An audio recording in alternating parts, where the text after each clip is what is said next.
ठाकरेंच्या शिवसेनेत अजित पवार गटातील पदाधिकाऱ्यांचा प्रवेश करण्यात आलाय। उद्धव ठाकरेंच्या उपस्थितीत कार्यकर्ते पदाधिकारी यांचा पक्षप्रवेश संपन्न झालाय। अंबादास दानवे यांच्या नेतृत्वात संभाजीनगरमधील पदाधिकारी आणि हे ठाकरे गटात त्यांनी प्रवेश केलेला आहे आणि तसंच भाजपमधील काही पदाधिकाऱ्यांनी सुद्धा ठाकरे सेनेच्या शिवसेनेत प्रवेश केला। आपण पाहू शकतोय राष्ट्रवादीला एकंदरीतच धक्का मानावा लागेल, कारण काही पदाधिकाऱ्यांनी ठाकरे सेनेत प्रवेश केलेला आहे।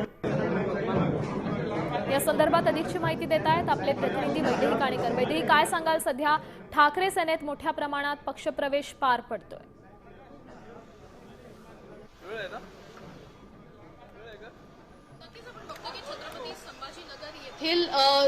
अजितदादा गटाचे महत्त्वाचे पदाधिकारी जे आहेत ते सध्या या ठिकाणी ठाकरे गटामध्ये प्रवेश करताना बघायला मिळत आहेत आणि एकूण जर बघितलं तर असंच इनकमिंग गेल्या अनेक दिवसांपासून कायम असल्याचं देखील मत व्यक्त करण्यात आलेलं आहे।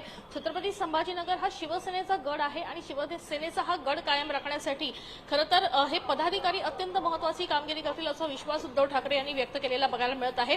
सोबतच महाराष्ट्रामध्ये सध्या अत्यंत वाईट राजकीय परिस्थिती असल्याची टिप्पणी देखील उद्धव ठाकरे यांनी केलेली आहे आणि आता महाराष्ट्र सुधारायचं काम हे तुम्ही केलं पाहिजे असं देखील उद्धव ठाकरे यांनी या पदाधिकाऱ्यांना मार्गदर्शन केलं असल्याचं मतही व्यक्त करण्यात आलेलं आहे।